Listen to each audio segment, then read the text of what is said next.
Okay, good morning all. Really excited to see you all and have you in this space with us.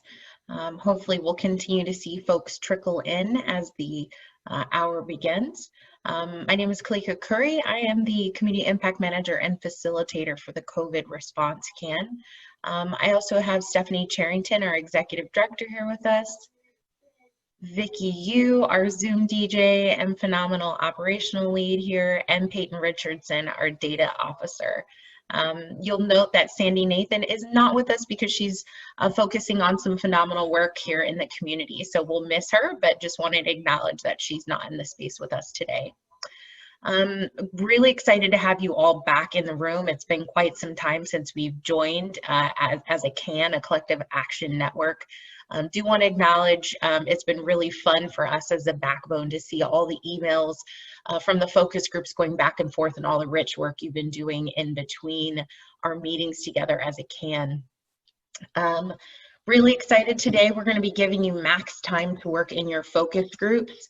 But really wanting to also take a good amount of time at the beginning here in Gracious Space to reground us as a CAN, to reflect on the progress that's been made, and also take time to think about the impact that participating in this group or CAN has had on all of us. Also wanting to lift up some meeting results. We had taken some time before to talk about what productivity looked like in this space, and realizing that productivity also has a lot to do with the process that we spend together. And today we're going to be really focusing on sharing information, gathering information, developing and strengthening action or strategy plans in our areas of focus to mitigate the issues that each of you identified. And then also ultimately strengthening accountability, because it really relies on each of us to activate ourselves in order to move the needle in our community. Before we jump into Gracious Space, wanting to remind us that we have working agreements that you all adopted. I know there are some new faces in the room, so I'm really going to take a pause to allow you to read these, and also want to check in if they're still serving you, right? Like, do they still make sense? Do they still hold water? Do they still reflect the culture and needs of this group? I'm going to invite one or two people to lift up one or two working agreements that you want to lean in today. Or perhaps there's something new you want to add, something that's come new to you, a new level of consciousness around how to do this work, or maybe something that reflects where you are in your journey. So I just want to invite a couple people to speak to our working agreements, or if there's any questions for new folks about the working agreements and their purpose.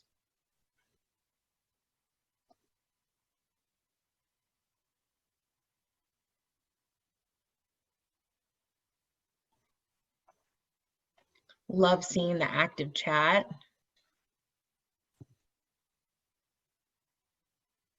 Debbie Lacey, I thought you had your hand raised, but I'm realizing that's the background. I look like the little hand raised function in the bottom left corner. So that was really funny. I was like, oh, okay, Debbie's got something to add here. Wanting to remind us that the purpose of working agreements is kind of to put right in front of us and make conscious how we want to show up in this space, and recognizing, hey, Sterling, good to see you. So random, childhood friend here in the room, small world here in East King County. The purpose of working agreements is to make us conscious of the things that we're trying to work on, right? Because often the way that we show up in an adaptive space or collaborative space might conflict or feel kind of wonky in comparison to how we show up in other rooms. Also acknowledging, like, as we have goals that we're trying to move towards, I'm trying to be more racially conscious, I'm trying to be more equitable, I'm trying to be more adaptive. There might be things that we need to hold each other and support each other in accountability with. So that's kind of the purpose of working agreements. And then also, if there's just something someone in the room needs, and I can always offer, like, I have misophonia, so when I'm in groups, I really ask people, please don't pop gum, because I'll lose it and I won't be able to stay at the table, literally or physically, mentally, emotionally, all of those things. So it's also, if there's someone in the room who needs support, working agreements are also a really great opportunity to get that support. So love to see just like one or two working agreements you can lean into today.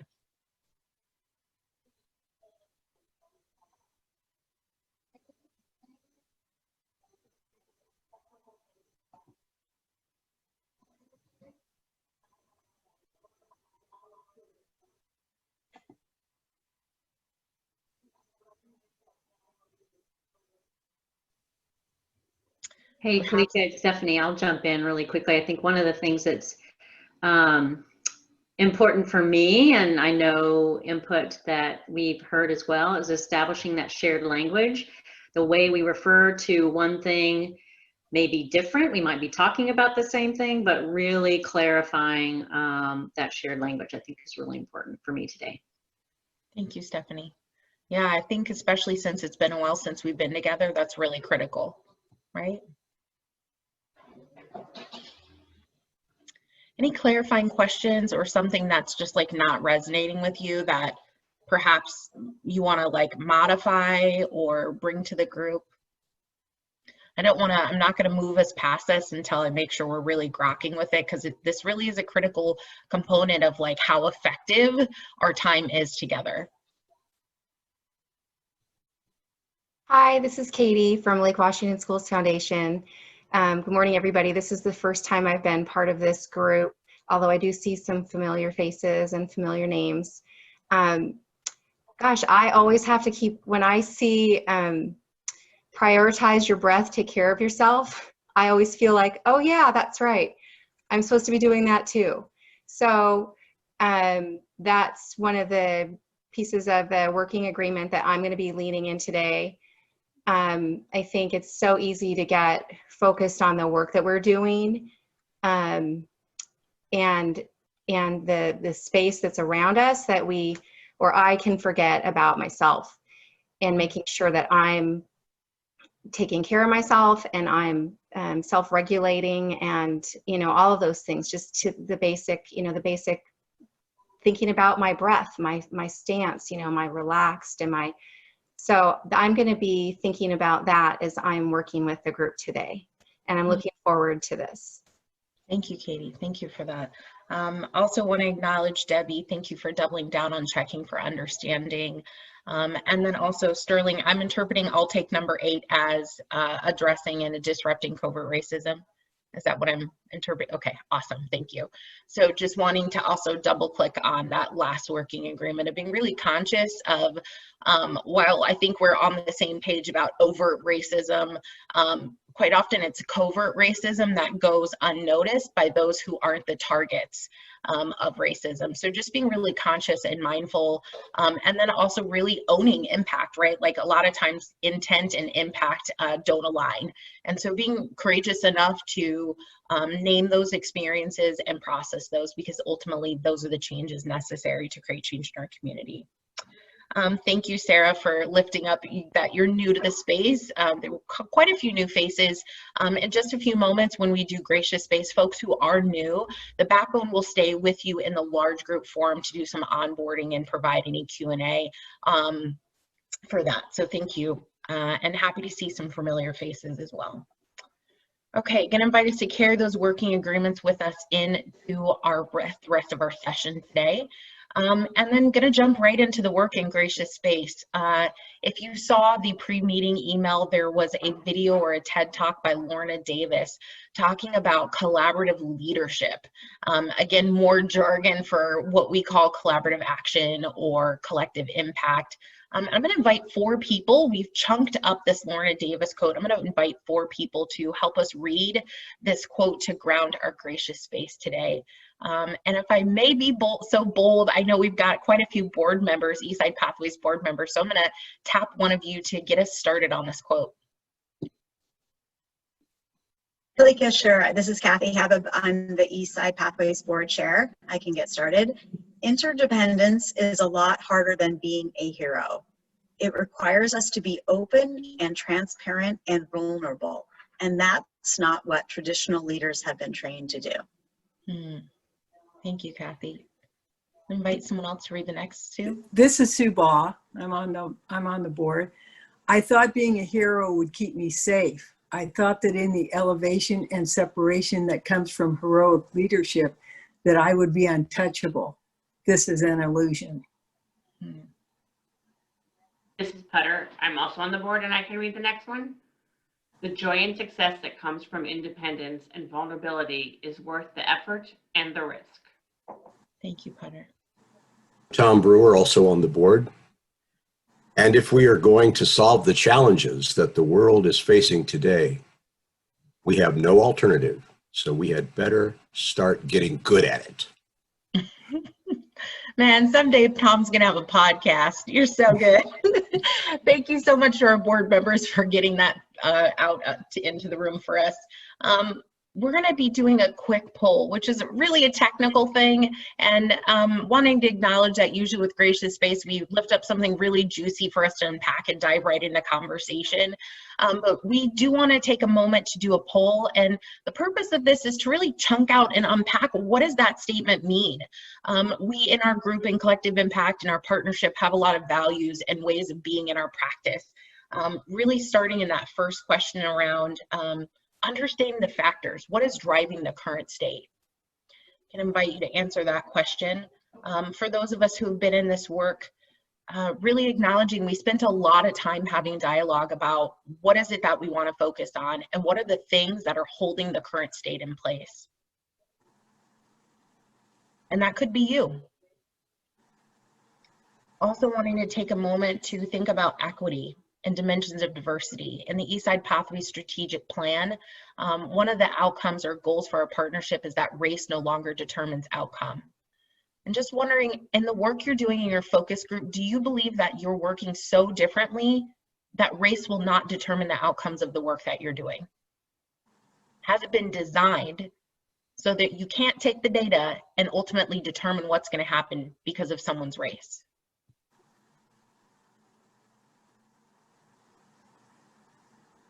Number 3, recognizing that through the process of adaptive leadership, we find lots of technical challenges and solutions along the way. Do you believe your focus group has identified those technical challenges? And ultimately, if we can stay in disequilibrium or heat or discomfort or confusion long enough, we can identify an adaptive challenge, a thing that's unknown, a thing that requires multiple perspectives to really unpack and understand and develop and co-design a solution for.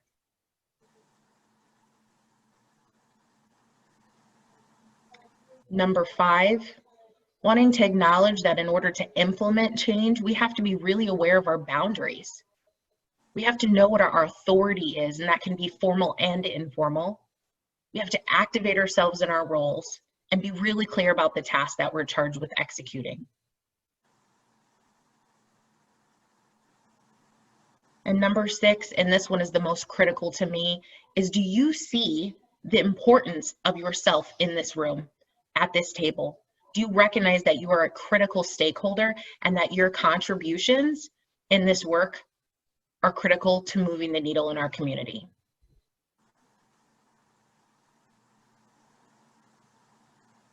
So I'm going to invite Peyton Richardson, our data officer, to offer any, Peyton, if you have any additional framing you want to offer as folks continue to work through this survey. Thanks, Kalika, for a great, good morning, everyone, and thank you, Kalika, for just a great framing of the poll with the quote. Really the only framing I would do is to, when thinking about what Kalika just said, to make sure that kind of centering yourself around the experience that you've had within your focus group. And I see that we have a question about the definition of focus group. So a while back, I'm not sure exactly of the date, but some months ago, we broke into focus areas for just where folks wanted to really align. So food, funding, remote living and learning, housing, health and well-being. So for those of you who were able to join those groups and who have been able to work through those groups, these questions really speak to, what is your understanding of how your focus group has really worked through each of these areas of, creating equity and knowing the boundaries of your authority, role, and task, and creating technical versus adaptive solutions. So really the mindset is thinking about the experience that you've had within that focus group. Because we really want you to think about, once we give you back this data, to look at where the overall collective, this entire can, feels that they are, and seeing where you fit. So if you could index yourself on all the data we have. But really the main takeaway here is when we say focus group, we are talking about those 5 areas. Thank you, Peyton.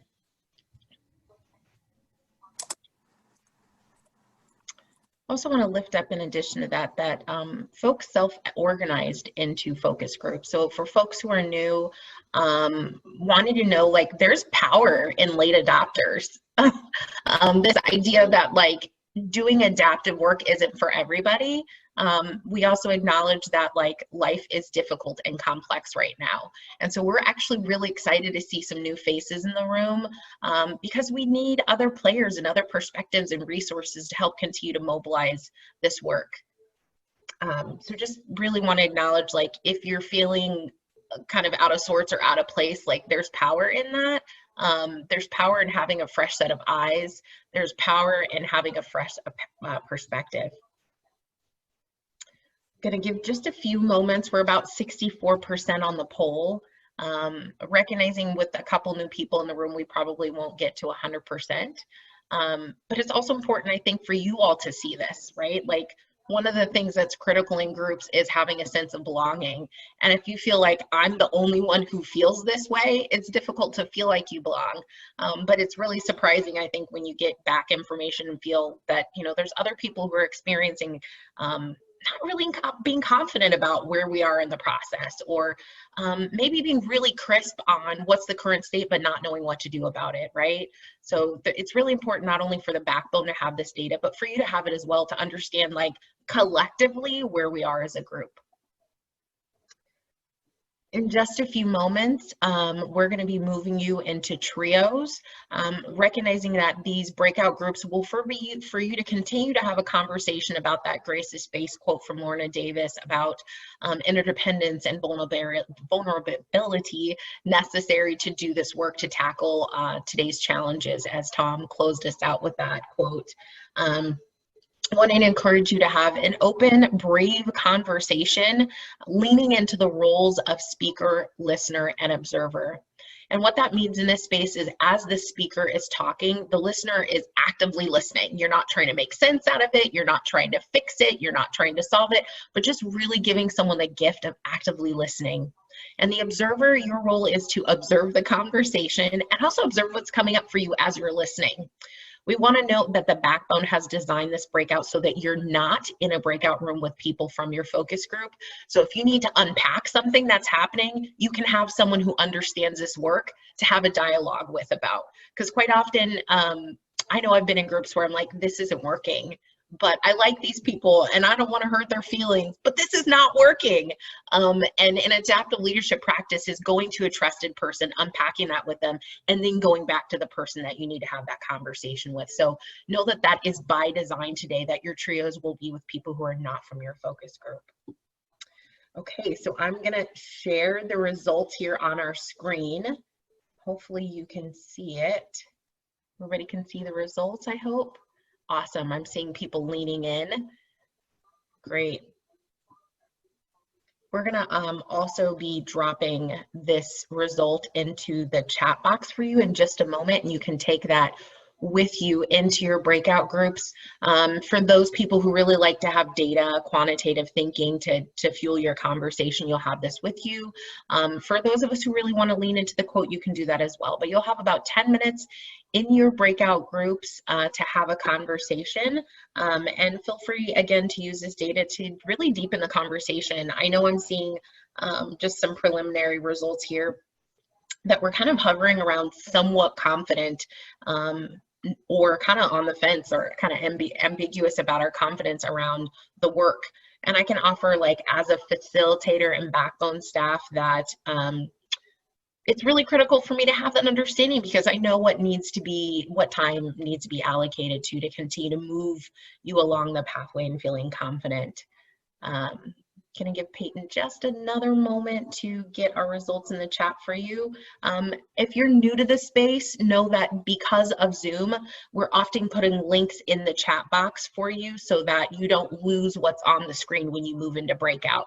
So wanting to invite you, if you haven't already, to open the chat box, be looking for those links, because we'll be using them throughout the day to give you access to your workbooks and your notes and things like that. Again, a reminder for people who are new to this space, you will be not moving into a breakout, you'll be staying here with us for onboarding.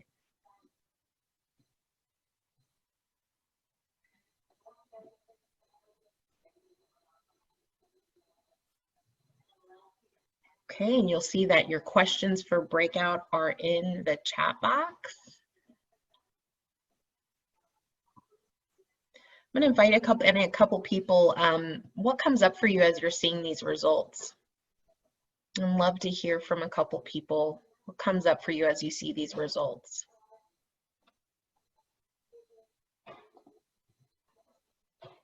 Especially folks who've been in the room for a while. Hi, Tammy. Hi. That a lot of people feel the same way I do. That you don't want to go to very confident because that doesn't feel like a safe space. And you want to believe that you're headed down, that you're doing the right things. So that's why I was kind of in the middle, but feeling a little optimistic. Yeah, thank you. Thank you for that. I'm gonna invite another person, Patrick. Hey, good morning, everyone.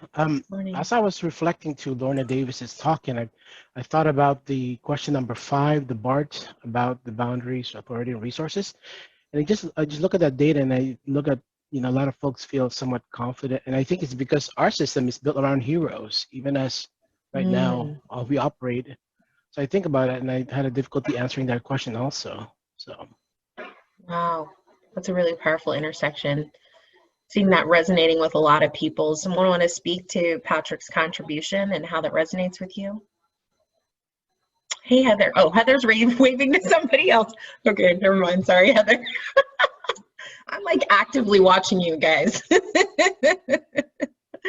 So someone want to speak to that intersection Patrick was speaking about, the intersection around like being a hero, but then also having the authority formally and informally to lead change in our community. Yeah, Patrick, I do agree with you on that one. I am seeing a lot of that as well. And it's just kind of starting to solidify in my head, starting to gel inside my head as far as how impactful it is. So thank you. Hey, Kalika, this is Kathy, Eastside Pathways Board Chair. And, I think that's super observant. And I just have to kind of lean into this space and say, our system is designed around having white heroes. As a chair of Eastside Pathways Board, as a white person, people look to me sometimes for what my perspective is. And frankly, my perspective is not as valuable as someone, as a parent, as a student of color in our district, to hear more about what they're seeing as their perspectives in our education system, health system. So yeah, I think our system is built on heroes, and specifically white heroes, and I think it's about time for a change. Thank you, Kathy. I really want to double click on that, because one, I want to acknowledge that one of the adaptive leadership skills is recognizing that there will be loss. Systems change equals loss. And that might be, as Lorna was speaking to, the loss of the position as the hero, right? Like we have to give that up. And the asset framing that Kathy is offering here is that in giving that up, the benefit is centering those who have the lived experience, the perspective, and centering them as subject matter experts, centering them as leaders, acknowledging people's power, and activating and creating space for them to be activated as co-creators and as powerful beings in this space. Yeah, so I just think that's really cool. I'm getting a clap here from Gloria. Gloria, I want to hear your voice too. Like, what's coming up for you as you're looking at this data? Oh no, it was so funny. Right when you said, I'm like, yeah, Khalid, that's what I was gonna say. So yeah, right on. And to build up what Kathy said too, around the idea of heroism, because it looks different. So the idea of centering people that are not typically seen as heroic, or it's heroic, but it kills you in a different way. Like, I've never been a fan of superhero movies, and I didn't realize what it was until I was older, because it's rare that you saw a superhero that was brown or black. And so then when I saw Black Panther, which is the first superhero movie that I sat through beyond like Superman that I actually enjoyed, I thought about why it hit me so hard. And I thought about the parallels of him dying, being one of the few Black superheroes that kids have seen, at the same time that no one knew he was dying. So when I think about that related to real heroism, when I think about Black people in America, that when you think about Black women as seen as saving society, or we vote in a particular way, or we go out there and march for things. Even around, you think about voting rights for women, then that helped white women get the right to vote, but not Black women.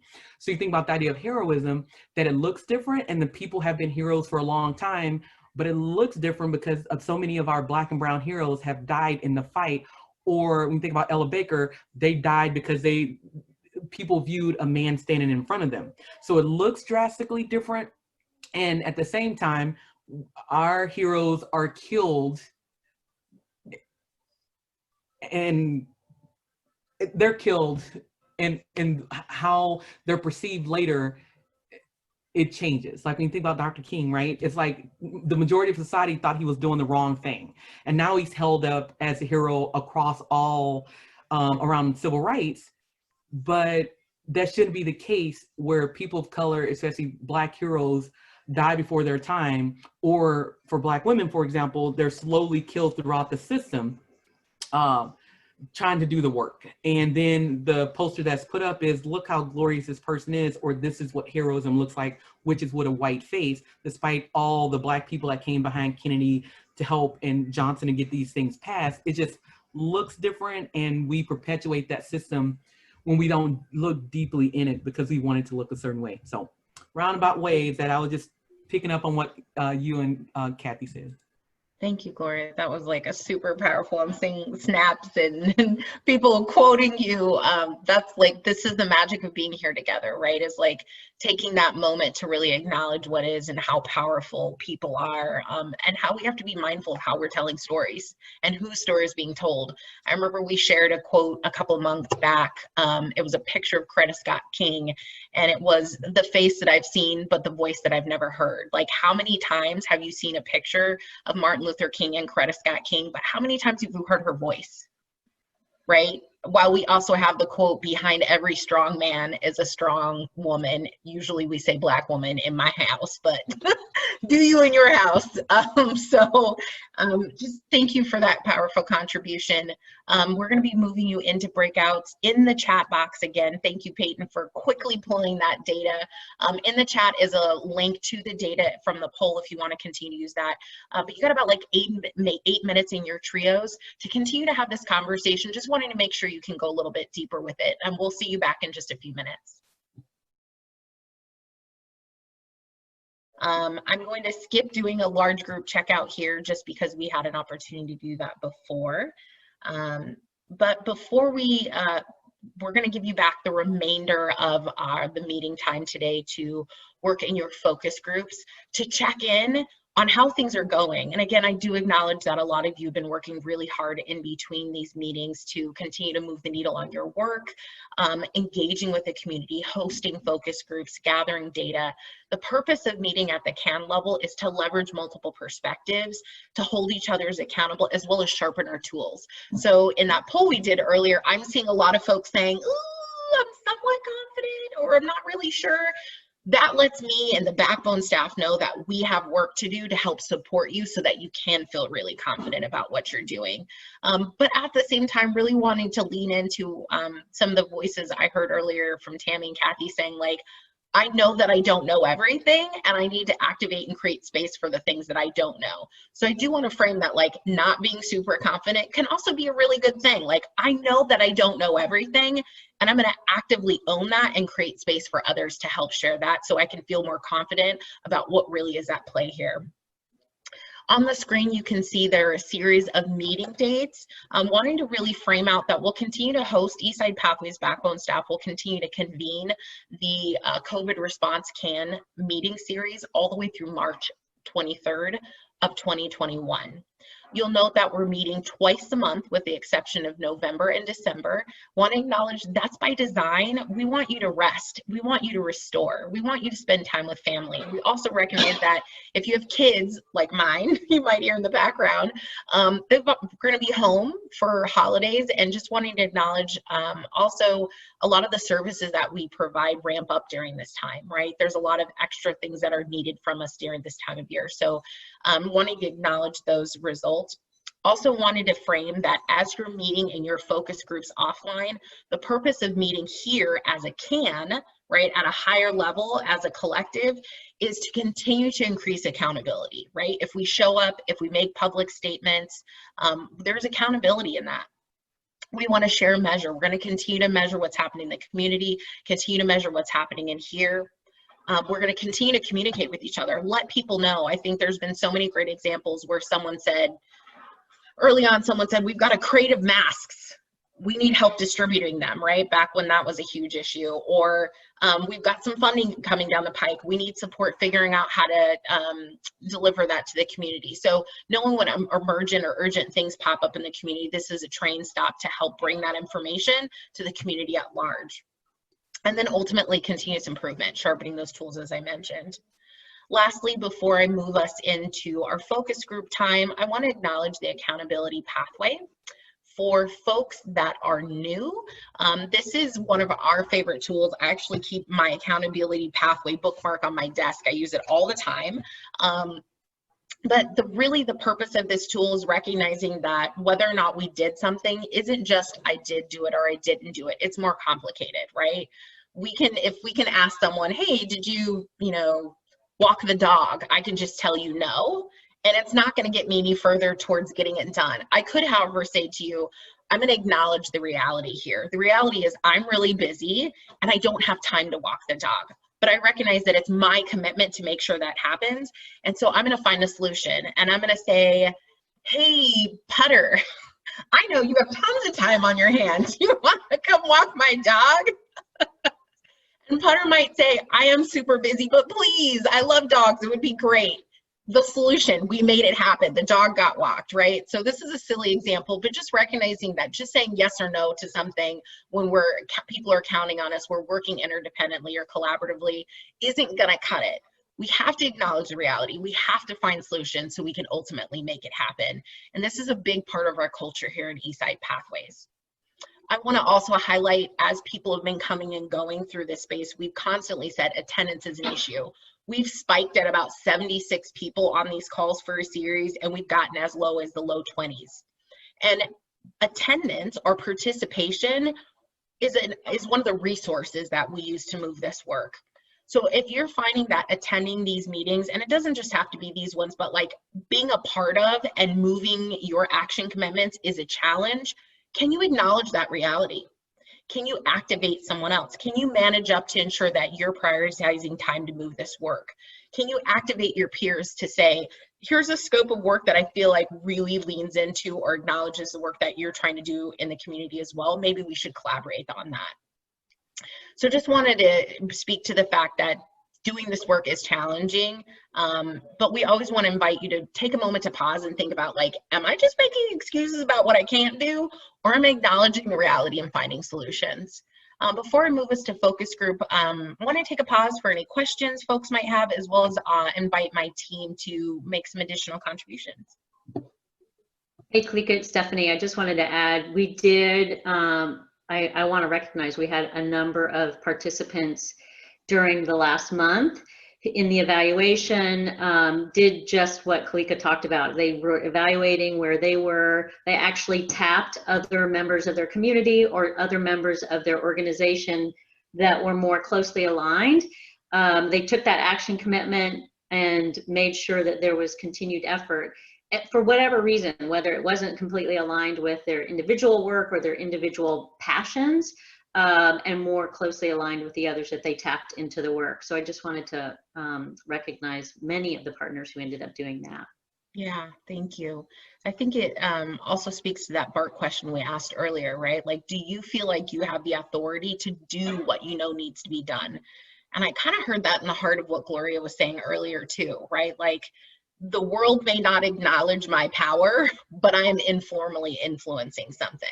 And I want to acknowledge that, like, the process of getting something done is often missed in recognition, right? Our culture tends to prioritize productivity, outputs, and outcomes, but do we prioritize and reward the process necessary? Like, do you get a high five for every email that you write? Do you get a high five for every text message, every challenge every hurdle that you cross, or are people just looking for those outputs and outcomes? So just want to acknowledge that for a moment here. In your breakout groups, oh, I almost forgot here, this is why we have a slide deck. One more tool and resource I wanted to offer that as we see some new folks in the room, as I mentioned earlier, when the impacts of COVID hit our community, we quickly mobilized to host these series of calls. But didn't also get an opportunity to take pause and invite you formally to Eastside Pathways to talk about what collective impact is, the conditions, the 5 conditions of collective impact. Also that our work is rooted in adaptive leadership and our strategic plan and vision for 2020 through 2023. I cannot, right? Gosh, time is like not even a thing anymore in my brain. And so if you have never attended an Eastside Pathways 101, this is a great opportunity to kind of slow things down and get a grip on how we do what we do. The other thing I want to acknowledge is, like, you may know what's going on here, but does your community? Does your executive? Does your colleagues? If you look in this room and you don't see people from your community, if you don't see your partners, if you don't see your co-conspirators in this room, your allies, it's really hard to sustain and do this work. Right? This is a great opportunity. If they can give that hour, so that way when you have a conversation with them, they get it, right? Like when my friends ask me what I do for a living, they're like, why? But who? I don't get it. I don't understand. Why would people do that? It takes a conversation like this for people to get like, oh, okay, now I get why doctors and schools should talk. And if we don't know the answer to that, that's a problem, right? Like that's the purpose of doing this work together, is understanding how systems work together. So if you haven't attended a 101, I'm excited to offer that this coming Friday from 9 to 10. You can also find the link or share this information off of the Eastside Pathways website. Okay. Finally, I get to stop talking and give the mic back to you guys so that you can get into your focus groups. Thank you for the new players. I see that you've renamed yourselves, so it looks like you're ready to jump into your rooms. Jesse, I saw you unmute. Did you have something? No? Okay, awesome. Told you guys I'm watching with a hawk eye. I saw that little quick mic change there. We had an overnight reflection and wanting, as you move into your breakouts, if you haven't been meeting, or even if you have, to take a moment and reflect on your human experience, right? We're going to take a moment to talk about the process, not just the productivity, not just what we're going to go do together, but what is the impact that this is having on me? Regrounding ourselves in our relationships, strengthening our relationships, having brave conversation to say, you know what, after experiencing those racial affinity fish bowls, after having high heat conversations about what's happening, after really reflecting on how I'm contributing to the current state, taking a moment in your groups to reflect on what is the impact that participating in this can has had. And if you're new and you're getting your mind blown or this feels easy breezy, invite you to unpack that too. And then for those folks who are new, the systems thinking iceberg, I think everybody's seen some sort of like iceberg model where the tip is sticking out and there's a water line. The model that we use above the water line is an event, right? Something that happens. I'm at the grocery store and someone rams into me with my cart. I didn't see that coming, but I might react to it, right? I might like shout at the person or roll my eyes and walk the other way. Below the water line are patterns of behavior, things that I can predict. Right? Like I know every time I walk through the door, my dog is going to be there jumping up and down, really excited to see me. I can predict that that's going to happen. Okay. Below that are system structures. So for example, if I were to start locking my dog in the bathroom when I left, she wouldn't be able to do that, right? The system in that way is designed so she can't do that. If I let her free in the house, she can do that when I come to the door. So our systems are designed for the outputs that they create. Our systems are designed for the patterns of behavior that they create. And below that is where we live as individuals and as a collective. Our mental models, our belief systems, the things that we believe are the things that hold structures in place, right? That's one of the things that's pretty unique about humans is we have the ability to create things and collaborate and build systems and structures, whether they're physical or social or cultural. And so the idea here is that we're reflecting on how participating in this space has impacted us. Was it just an event where I had a moment that like really blew my mind? Or am I seeing how it's starting to change my mental models, which is going to change how I'm holding my roles, which is going to change the way that I hold and manage the structures that I participate in, which might also change my patterns of behavior. I heard Kathy speak to earlier. I'm now aware I've had enough events where I've realized that people come to me and expect me to be the subject matter expert as a white woman. I'm using Kathy's voice here. And I'm actively disrupting that because my mental models say that I need to, right? So that's a great example of like the impact that it's had on someone like Kathy and how that's changed how she takes up her roles and how she moves through this world. The last thing that I'm going to share before moving into breakouts is there's going to be a link in the chat to your focus group on Google Drive. For people who knew, we have a Google Drive that you have access to 24/7, where we organize all of the tools and resources that you've been using. Today, we're inviting you to breathe into this strategy assessment tool. The purpose of this is to make sure that A, everybody's on the same page about what we're doing. Like, can you succinctly say what each of you are doing, your areas of focus? Are you on the same page about it? Do you know the intention? Like, did you not just get like down a rabbit hole, or are you really clear on what it is that you're trying to do in the community? And then lastly, doing a little criteria check. We have values in here that we've co-created. We have a value for data-driven decision-making. So we're not just like throwing spaghetti at the wall and waiting to see what sticks, right? We've taken the time to look at the data to make decisions. We have a value for racial equity and owning the impact of the way that our systems are designed and the way that they're impacting people of color in our community. So there's several criteria that we're going to invite you in your groups to use this high, medium, low metric on. Know that you'll have time today as well as our next meeting on October 20th to continue to do this work. Are there any questions before we move you into breakout? Kalika? Yeah. Oh. I don't have a question, but I have a thought. Okay. I'm not sure how many people saw The Social Dilemma, but the Social Dilemma talked about how we're predicted, how artificial intelligence can predict our behaviors. And I started thinking about these meetings that I've been at since March, since we started, and how important they are for me in the way of being able to see people, be with people, talk with people, their faces, and how important this work is, and that we need to be able to do this. It's one of those things that keeps me going in that way, that I can connect with someone and I know who they are by a picture on a screen, and I can work with them offline, and how we need to keep doing that and keep sharing ideas. So just a thought. Thank you, Tammy. I see Leslie, you're unmuted. Oh, whoops, sorry. No, that's okay. I just wanted to make sure I didn't miss you if you had something to add. Okay, I'm really excited to move you guys in your focus groups. I feel like I've just been talking for hours. So excited to see you all. And if, as always, when you move into your breakout groups, if you haven't, please make sure you have your books open. We also have them open, so we're going to be observing, making sure if you need any support. There's the ask for help function in the ribbon in your breakout room. So you can always tap that if you need the support of a backbone staff for technical support or just kind of how to move through this. So again, check in, have a human moment to just speak with each other about what's this process been like, and then start breathing into the strategy assessment tool. And for folks who are new, this is a really great meeting for you to be here for, because you'll start to hear the high level on what the groups are doing in your areas of focus. Okay, we'll see you back in a little bit. All right, welcome back, friends. See a couple more people trickling back here. So I just want to hear from a couple of folks on, because I was definitely being nosy and had your workbooks open as well, but just wanted to hear from a couple of folks what how that process was for you.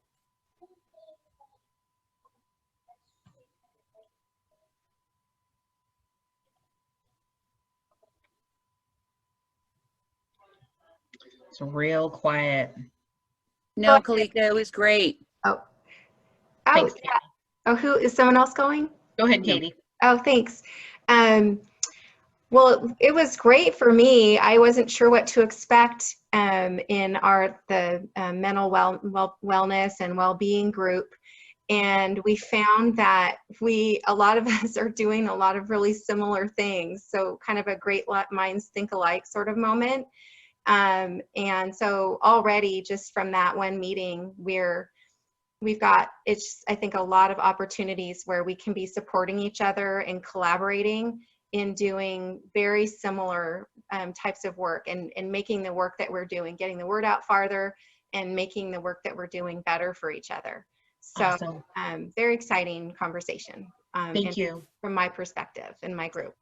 Awesome. Glad to hear that as a newcomer, you felt like you were able to find a sense of belonging pretty quickly. That's great. I want to hear, I'm hearing a lot of great, but I want to hear like some not great, right? Like I know that there's some not great to be said.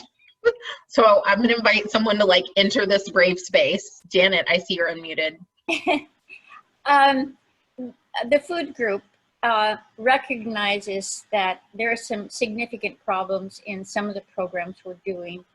And an example was brought up of one community who really is getting food out to their kids, and they've been doing it for a long time. They're well organized. And my observation is that some of the communities, like Seattle, I live in Seattle, they have huge, huge numbers of kids who need free and reduced meals. It's a larger percentage of the children. Where you go to Bellevue, it's a smaller percentage. And it seems like the communities where there are more children who need help, there's more work being done. I think in the East Side, we're still struggling with people to understand that, hey, food is a big problem. We're not all affluent in Bellevue. There are many children getting falling through the cracks.